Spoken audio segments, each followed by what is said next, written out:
it's a trying time, like well beyond sports, but also sort of seeing how sports can integrate into that and be a healer. And that's something that we've seen over the last 20 years as well. I mean, the 2013 season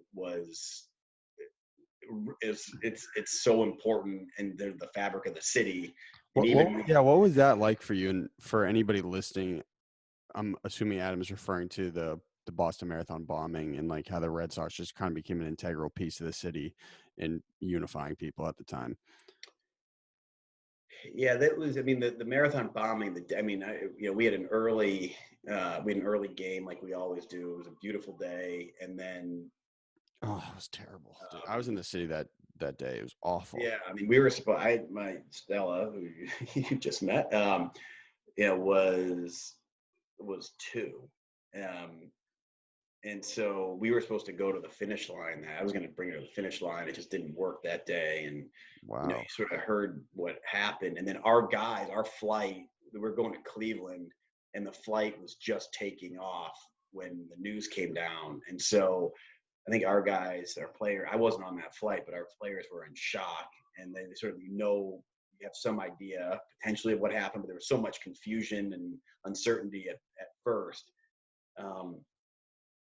And then they landed, and it was a shock. I mean, it was shocking, and it felt like, especially during the shutdown here in Boston, I mean, everybody was sort of captivated and glued to their TVs. And but I think for us, like that first game back, the Indians did a really nice tribute to the city. We had the 617 jersey.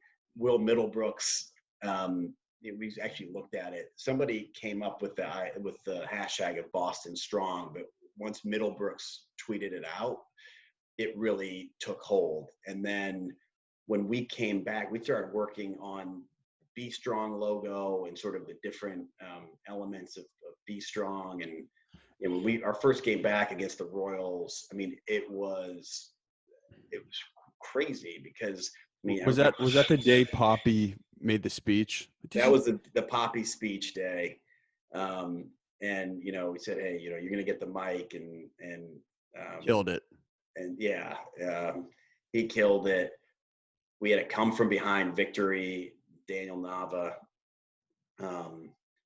And it was a cathartic experience because like people could come back together, like after the city was shut down for 2 days, and this shelter in place, which now feels somewhat common, was obviously not at that time. And and then everybody descended upon Fenway, and it was amazing. And that's sort of the way that whole. And again, people forget we had a really tough 2012 season. They came in 2013, and people had very low expectations for us. And our guys had a chip on their shoulder, and then they were just in Farrell. That was John Farrell's first year, and he had come back, and I mean, it just, again, those seasons they're magical by definition, but that one had a certain community tie that was hard to explain given the backdrop of what happened. Now, internally, after that happens, you meet with your marketing team.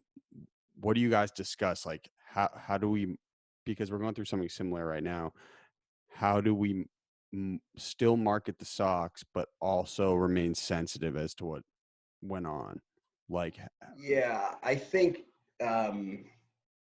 we, and get Charles Steinberg, like sort of on field and pregame and throughout. I mean, we knew that the season was going to be dedicated to the almost instantaneously first responder. Yeah, I mean, it was clear that the definition of that season went well beyond the wins and losses, but the wins and losses obviously sort of elevated all of that, and it felt like there was a different purpose to that season. And so we had, we still have, like Patrick Downs and we have so many relationships from some of the victims there, and we still have those relationships to today. And even those Boston jerseys, like there are a couple things that were crazy in the immediate aftermath. One, that first game back, there are two things. One is Meg Ryan, who now heads up marketing with the Niners, was our head of social, and she's Not the actress.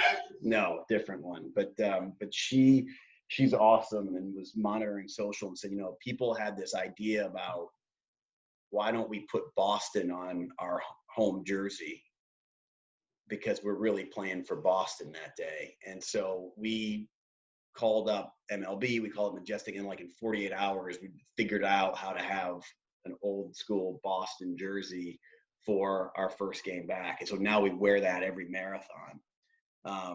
And, that's when Ortiz said, today we wear Boston on our, on our front and at home. And so that was cool. That came from our fans, organic, but just in terms of the nimble nature of our organization and trying to get it done.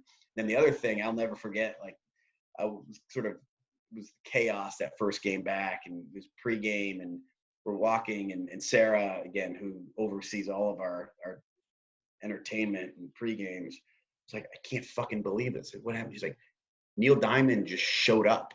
Oh, that was huge. It's like we didn't know, like, and he called the front desk and said, I'm this Neil Diamond, like, I just want to let people know I'm coming. It wasn't like there was like some plan.